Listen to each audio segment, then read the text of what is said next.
তার পরবর্তীকালে যে ফিডব্যাক আপনারা যে ক্রাইটেরিয়া ম্যাচিং করে যেরকম একটা পাওয়ার পরে যেরকম ম্যাচ ফিট করেছেন আপনাদের চয়েসটা দেখলাম আপনারা কাস্টমার অনুসারে মানে পছন্দ অনুসারেই আপনারা সেটা ফার্স্ট টাইমে আমাকে যেগুলো দিয়েছেন ওদের এনি পার্সোনালি তাই সেটা অনেকটা আমার কাছে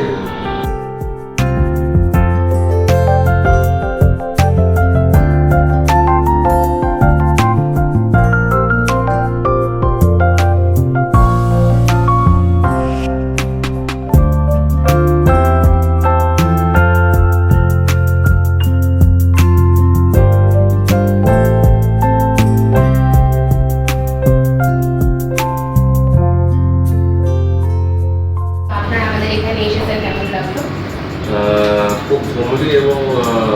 যেখানে সব কিছু খুলে বলা যায় এরকম একটা বিষয়।